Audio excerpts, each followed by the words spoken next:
Bonsoir à toutes et à tous. Un journal que nous ouvrons tout de suite avec la région de Thiès et notamment Mbour 3. Alors qu'il pleuvait, 2 enfants ont trouvé la mort au quartier Mbour 3. Ces bambins sont morts noyés dans une fosse en chantier. Un drame qui a naturellement provoqué la colère des habitants. Ils disent en avoir ras-le-bol des fosses à ciel ouvert creusées pour les besoins de chantier en construction. Le point, c'est avec Cheikh Anta Diop et Seyla Tir.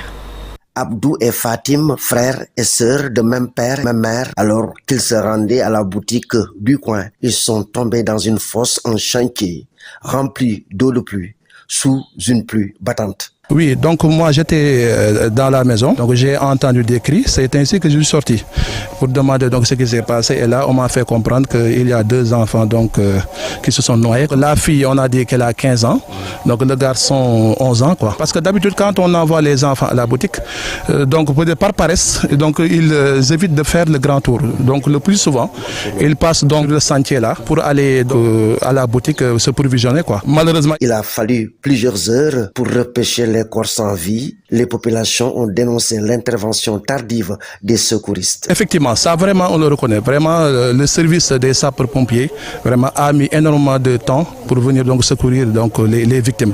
Ça, et c'est un fait qu'on déplore. C'est l'occasion de signaler aux autorités que de tels manquements ne se reproduisent plus. C'est vraiment regrettable de le constater. Le site où s'est produit l'incident fait l'objet de contentieux entre les populations et le propriétaire de la maison. Donc les autorités de la police, pour les besoins de l'enquête, et donc vont donc se baser sur le fournisseur pour essayer donc de connaître le propriétaire du chantier. Les 2 corps sans vie sont déposés actuellement à la morgue de l'hôpital Amadou Sakhir Ndiéguène de Thiès. Une enquête est ouverte par la police des Parcelles Assainies de Thiès.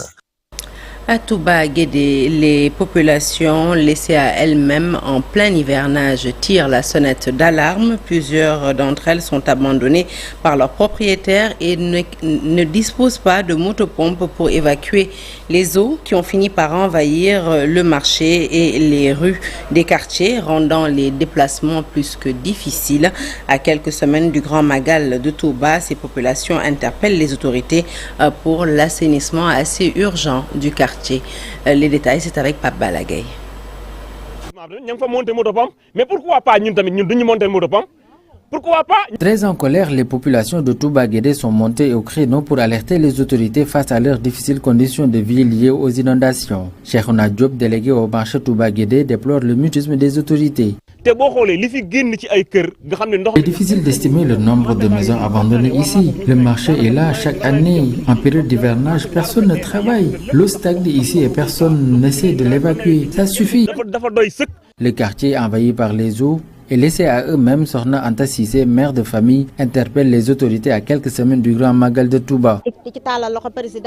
Tendons la main à Serigne Mountakha, au président de la République, bref à toute personne de bonne volonté. Nous sommes fatigués. Comment allons-nous accueillir nos parents alors que le Grand Magal de Touba approche?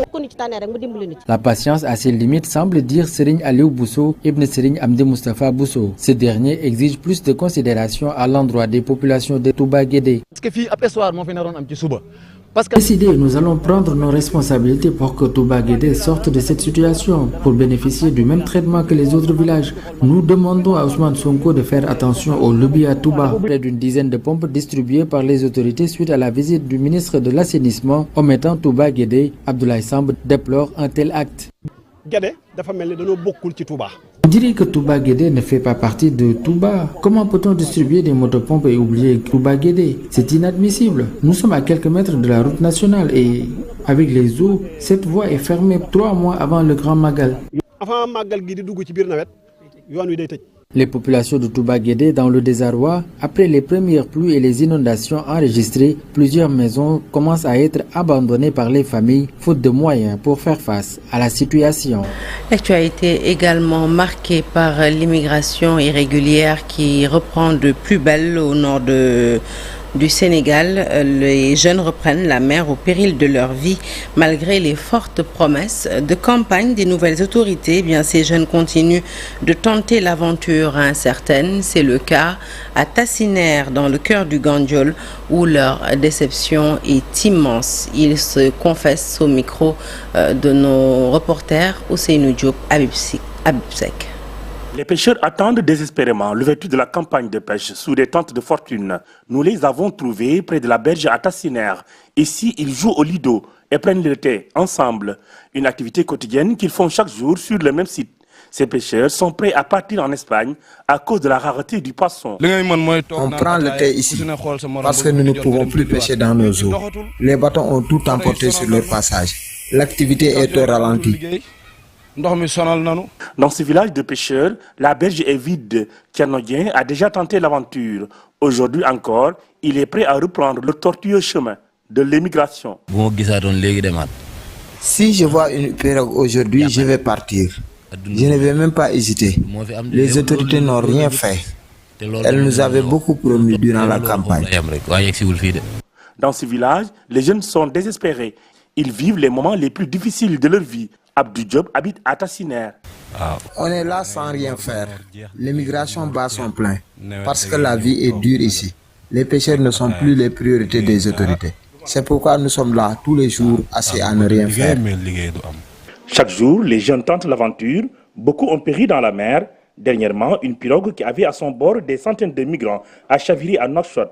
Plusieurs jeunes originaires du Sénégal ont péri après le naufrage de l'embarcation. On s'intéresse à présent à la surveillance policière, un casse-tête qui empêche les conducteurs de moto Jakarta de vaquer tranquillement à leurs occupations. Les policiers les arrêtent à certains points de contrôle et si les conducteurs sont dépourvus de papiers, ils sont tout simplement condamnés à payer de l'argent pour récupérer leur moto. Certains disent avoir même été condamnés à payer 2 fois dans la journée une somme presque équivalente à ce qu'ils doivent verser en fin de journée aux propriétaires de leur moto. Face à cette situation, les tchak-tchak ont décidé de s'organiser pour communiquer par appel téléphonique ou par WhatsApp afin d'éviter les pièges des policiers. La solidarité entre conducteurs de moto Jakarta pour déjouer les pièges des policiers, c'est un reportage signé Abdoulaye Diop. Cet ancien soudeur métallique espérait une meilleure vie en conduisant une moto Jakarta, mais ici les conditions de travail sont difficiles. Son principal problème, ce sont les policiers. Il se rappelle même d'un jour où ces derniers l'ont arrêté 2 fois dans la journée alors qu'il voulait aider sa mère malade. On m'a arrêté à Dakar et j'ai payé 6 000 francs à cet endroit. En arrivant aux parcelles Zasseni, on m'a encore arrêté et j'ai payé 3 000 francs, soit un total de 9 000, alors que ma mère était malade. Lui et ses camarades se plaignent du comportement des policiers envers les Jakartamans. Le chef de ce garage raconte qu'il avait un atelier de soudure métallique à Grand Médine et qu'il y a été déguerpi. Aujourd'hui, son unique espoir réside dans sa moto Jakarta. On peut faire comme les autres, mais nous avons choisi de gagner dignement notre vie. Donc nous devons être aidés. Le président du réseau sénégalais des organisations d'usagers de 2 roues est venu les encourager, mais aussi leur rappeler leur devoir. L'État doit aider à mettre les jeunes dans de bonnes conditions de travail, mais ces derniers doivent aussi respecter la loi. Ce sont des jeunes ayant des métiers qu'ils souhaitent exercer correctement. Chez ces jeunes, la solidarité est une force. Quand quelqu'un voit les policiers, il alerte directement les autres afin qu'ils empruntent une autre voie. Quand je vois que les policiers sont au point de contrôle, j'appelle directement les autres pour les informer. Cette même pratique est utilisée par les conducteurs de moto Jakarta au rond-point des Almadies. Quand nous voyons les policiers, mais aujourd'hui, ils ont compris notre stratégie et nous attendent parfois dans les ruelles. Certains utilisent même des groupes WhatsApp dans lesquels ils communiquent. Je leur passe l'information afin qu'ils se munissent de leur casque et de leurs papiers. À quelques centimètres de là, au rond-point Ngor, un Jakartaman est en panne. Immédiatement, son collègue derrière lui vient lui prêter main forte en le poussant avec sa moto. Quand quelqu'un est en panne, on lui demande quel est son problème. S'il manque d'essence, nous l'accompagnons jusqu'à la station-service. Ces jeunes, on les trouve presque à tous les arrêts de bus ou de garages de Dakar. Ils appellent les autorités à leur venir en aide. Nous rappelons au président que nous faisons partie de ceux qui l'ont élu et que nous nous sommes engagés avec lui. Donc, il ne doit pas nous oublier. Ils semblent être entendus par le ministre des Transports qui s'est exprimé à leur sujet dans l'émission Faram Fakey. C'est une déclaration rassurante, mais ces conducteurs de Jakarta souhaitent que leur situation soit résolue au plus vite. Abdoulaye Diop et Thierno Laurent Mendy sommés de solder leurs dettes envers le fisc et la RTP. Les éditeurs et patrons de presse déplorent le délai jugé trop court pour accéder à la requête de l'État. Le CEDEPS et l'Appel parlent d'une mesure inopportune qui vient porter l'estocade à une presse déjà fragilisée par son modèle économique. Pafaragning Amadouba. Les nouvelles autorités ont encore pris des mesures concernant le secteur de la presse, en exigeant le dépôt légal pour les quotidiens et la délivrance d'une licence pour l'audiovisuel. Le président du Conseil des diffuseurs et éditeurs de presse parle d'une décision populiste et inopportune. Les nouvelles autorités luttent contre le vent. On ne peut pas lutter contre le vent. Je n'ai pas besoin d'une autorisation administrative. Je n'ai pas besoin d'un enregistrement. Ça, c'est consacré par la Constitution du Sénégal. Mais sont soumis à la déclaration de parution. Et cette déclaration de parution-là, elle se fait une seule fois lors de l'enregistrement du média en question.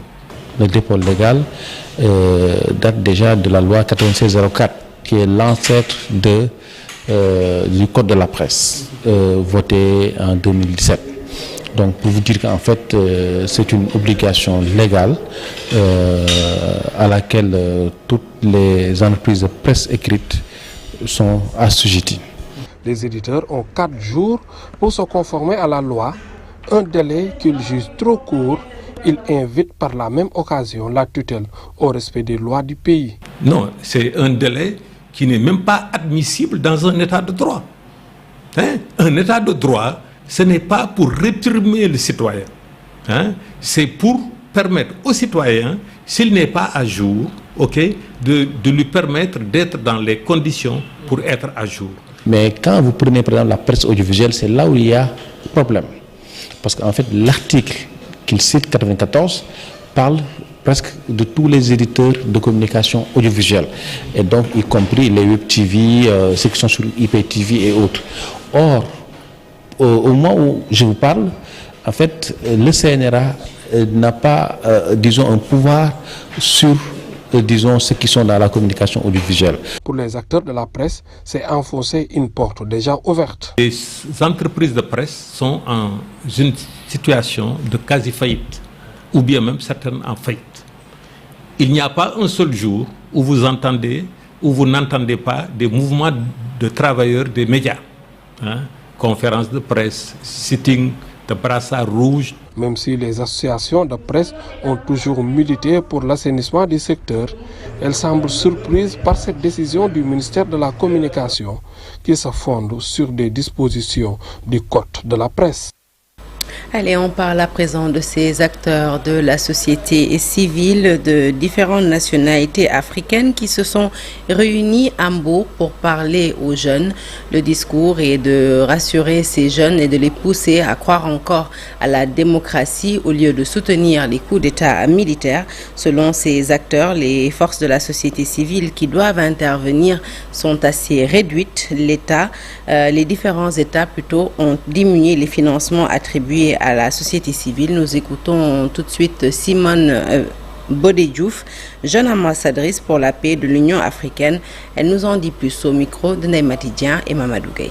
Dernièrement, surtout dans nos régions, on a cette tendance-là qui se dessine, qui est les changements anticonstitutionnels de gouvernement qui affectent les populations avec vraiment la montée en puissance de ces régimes militaires. Et on voit que les principaux supporters sont malheureusement les jeunes.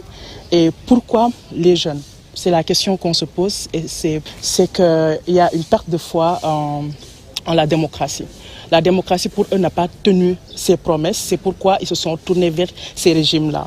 Vous savez, en tant que jeunes, ce qui est prioritaire pour nous en général, c'est d'avoir des opportunités économiques, d'avoir l'accès à l'éducation, d'avoir l'accès à l'emploi, les besoins basiques, et aussi d'avoir cette confiance-là en nos institutions, nos droits politiques et économiques soient respectés. Et si pour nous la démocratie ne tient pas ses promesses, c'est qu'il y a problème. Actuellement, on est là dans le cadre du forum de la société civile. Pour moi, la société civile a un rôle central à jouer. La société civile est un pont entre l'État et la société en général. Et en temps normal, elle joue un rôle de choix. Ce qu'il faut faire actuellement, c'est déjà travailler à faire face aux défis auxquels la société civile fait face. Donc on parle de défis en matière de renforcement de capacité, parce qu'en matière de... quand on parle des instruments juridiques, par exemple, certains membres de la société ne sont pas outillés. On a des défis en matière de financement. Et c'est ce qui fait que malheureusement les gouvernements parlent de politisation de la société civile. Ce qui fait qu'on réduit le financement qui est destiné. Et puis déféré ce vendredi matin par la sûreté urbaine, Ahmed Suzanne Camara vient de faire l'objet d'un retour de parquet. Il devra patienter jusqu'à lundi pour faire face au procureur. Ahmed Suzanne Camara est poursuivi, je rappelle, pour délit d'offense ou de discrédit sur les hautes autorités de l'État ou d'incitation des citoyens à enfreindre les lois. Ahmed Suzanne Camara peut toutefois compter sur le soutien de ses alliés, les députés du groupe parlementaire Benno Bokk Yakaar, qui se sont réunis ce jeudi 25 juillet 2024 et qui ont réaffirmé leur lutte pour la diffusion de l'idéologie et de la doctrine qui sous-tend leur combat au bénéfice des populations sénégalaises. Ils condamnent avec fermeté l'arrestation arbitraire de leur camarade Ahmed Suzanne Camara et demandent au gouvernement de travailler à arrêter cette immigration irrégulière plutôt et de respecter au moins les promesses qu'ils avaient faites du temps où ils étaient opposants. Les députés du groupe Benno Bokk Yakaar demeurent plus que jamais à l'écoute de leurs concitoyens et affirment toujours jouer le rôle qui est le leur dans la plénitude des prérogatives, de leurs prérogatives plutôt à l'Assemblée nationale. Parlons de tout à fait autre chose maintenant, la filière anacarde qui est en crise. On assiste pour cette année 2024 à la fermeture de toutes les unités, faute de production. 3000 emplois sont menacés. Les acteurs de la filière alertent sur l'avenir de leur secteur. L'interprofession Cajou du Sénégal a convié ses membres à Toubacouta dans le cadre d'un atelier de réflexion pour sortir la filière de cette crise sans précédent. Boucar Kounta est président de l'ICAS, l'interprofession Cajou du Sénégal. Il nous en parle au micro de Mamadou Fall. Aucune industrie du Sénégal est fonctionnelle. Toutes les unités sont fermées par faute de production, mais par faute de pouvoir avoir accès à ces produits. Et c'est ce qui entraîne la perte de plus de 3000 emplois au niveau du Sénégal cette année. Il est question que la production n'était pas au rendez-vous et ça va créer d'énormes difficultés au niveau des producteurs qui aujourd'hui dépendaient que de cette production pour nourrir leur famille. Mais à côté de cela, les contrats d'export qui ont été signés ne sont pas honorés. Donc beaucoup d'acteurs dans la commercialisation ont des difficultés avec leurs institutions financières, mais ont des difficultés aussi avec leurs partenaires sur lesquels ils travaillent avec eux dans certains contrats. Mais le pire, c'est qu'aujourd'hui, cette année, en tout cas, on a espoir parce qu'on a tout récemment fait une rencontre avec le ministre de l'Industrie et du Commerce qui a pris des solutions fermes pour accompagner la filière. Mais il faut noter que cette année, aucune industrie du Sénégal est fonctionnelle. Toutes les unités sont fermées par faute de production, mais par faute de pouvoir avoir accès à ces produits. Et c'est ce qui entraîne la perte de plus de 3000 emplois au niveau au niveau du Sénégal cette année. Chaque 26 juillet est organisée la journée internationale de la mangrove, prétexte pour vous parler de l'utilité de cette végétation qui offre une protection contre les conditions météorologiques extrêmes et les catastrophes. À Sédhiou, par contre, la mangrove a disparu à cause de changements climatiques, notamment l'avancée du sel. Conséquence, le kilogramme de poisson qui se vendait à moins de 500 francs coûte aujourd'hui 3000 francs CFA. JVE Sénégal, malgré les difficultés, a entamé la restauration des mangroves dans le sud avec plus de 90 000 propagules plantés sur 26 hectares. Le dossier a été réalisé par notre équipe de Sédhiou. Bakary Conté, les images sont signées Khalid Diamé. Avec la disparition des mangroves, beaucoup d'espèces ont aussi disparu. Le poisson devient de plus en plus rare à Sédhiou. Le kilogramme de poisson coûte aujourd'hui très cher, affirment les femmes du Pakao. Les mangroves jouent un rôle très important. Lorsqu'il y avait des mangroves ici au fleuve, on a vu plusieurs espèces de poissons. On vivait de la pêche. Même situation à Marsassoum avec son fleuve Sungurungu. La mangrove a disparu à cause de l'avancée du sel. Les mangroves sont très importantes si elles deviennent grandes comme avant. Nous aurons des crevettes, des huîtres, entre autres espèces halieutiques. Il y avait aussi beaucoup de poissons. Le kilogramme de poisson coûtait 100 francs, 50 francs pour 500 grammes. Mais aujourd'hui, il faut 2500, voire même 3000 francs pour avoir de bons poissons. 3000, 2000. Momod Lamine Silla, secrétaire municipal à la mairie de Marsassoum, se souvient encore de cette verdure accueillante qu'offraient les mangroves à la berge de Marsassoum. Quand vous êtes de l'autre rive, il était extrêmement difficile de voir l'autre rive de Djeban, tellement que la mangrove apportait cette beauté naturelle, cette verdure. Tout était beau, tout était vert. Et la restauration de cette mangrove a fait que la population, à n'importe quel moment, les gens allaient pêcher. Même pas dans juste quelques mètres, on avait de gros poissons. Fossard Dabo, membre de JVE Sénégal, revient ici sur l'importance de la mangrove. La mangrove est très importante, surtout pour la reproduction des poissons, mais aussi les huîtres et d'autres espèces. Mais la mangrove joue aussi un rôle capital concernant la séquestration des quantités de carbone. Et ce qui fait que les écosystèmes en mangrove, une surface d'écosystème en mangrove, est capable de séquestrer 5 fois le volume de carbone que séquestrent les forêts tropicales. Ce qui fait que la mangrove joue un rôle capital, surtout pour les changements climatiques, mais surtout pour l'effet de serre et autres. Il faut signaler que plusieurs hectares de terre utilisés par les femmes pour la riziculture sont impraticables aujourd'hui. Nous avons vu qu'aujourd'hui, le sel est en train d'envahir les rizières. Donc, il est urgent qu'on puisse installer un écosystème qui est capable de fixer le sol pour au moins permettre d'absorber le sel et certains aspects pour au moins permettre aux gens de pratiquer la riziculture au niveau des berges de ce fleuve. JVE Sénégal avec ses partenaires SUCO et Affaires mondiales Canada ont démarré un vaste programme de restauration de cette mangrove. Le projet AFCAO qui a débuté l'année dernière nous a permis de reboiser 26 hectares de mangroves.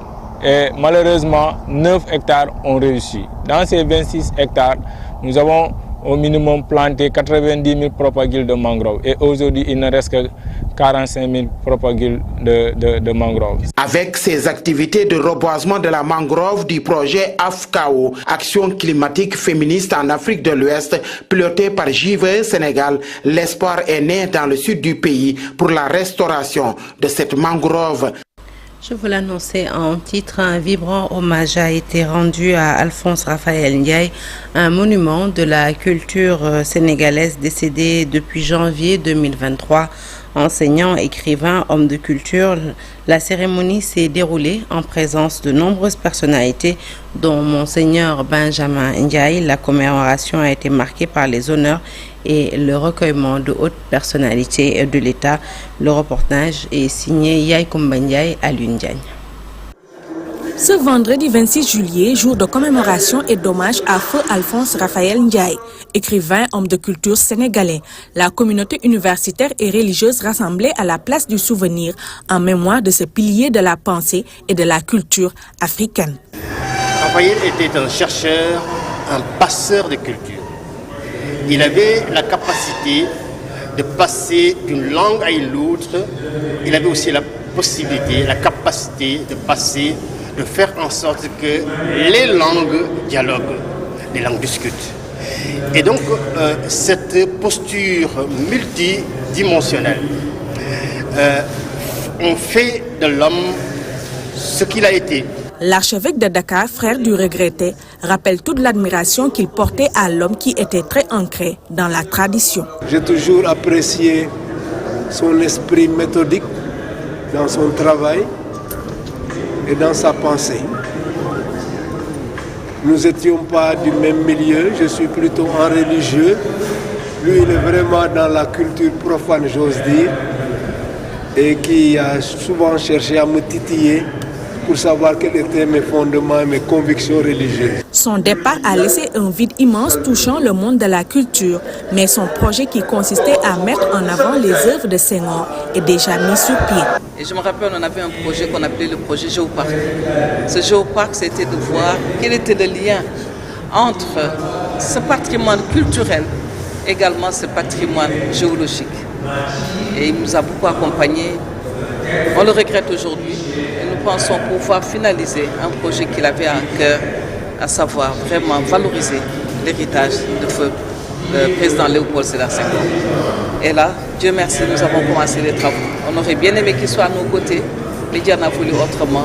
Les enseignements et la contribution de Alphonse Raphaël Ndiaye resteront gravés dans les mémoires. Son engagement en faveur de la culture et de la tradition devrait bien inspirer la jeune génération. Pour rappel, Alphonse Raphaël Ndiaye a quitté ce monde au mois de janvier 2023. Il était le directeur général de la Fondation Léopold Sédar Senghor. Et avant de clore ce journal, la cérémonie d'ouverture des Jeux Olympiques de Paris qui a commencé ce vendredi soir sur la Seine avec une parade nautique et sous une forte pluie.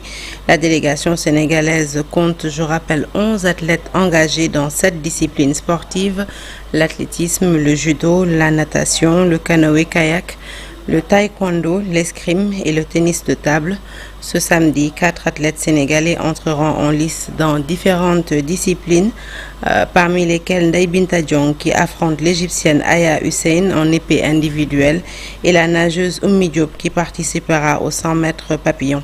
Ces Jeux enregistrent la présence de 110 chefs d'État et de gouvernement dont le président sénégalais Bassirou Diomaye Faye. La parade nautique se poursuit comme on peut le voir sur ces images. Et voilà qui met un terme à cette édition que je vous ai présentée ce soir. L'actualité se poursuit sur toutes nos plateformes digitales. Excellente suite de programmes en notre compagnie et bon début de week-end à toutes et à tous.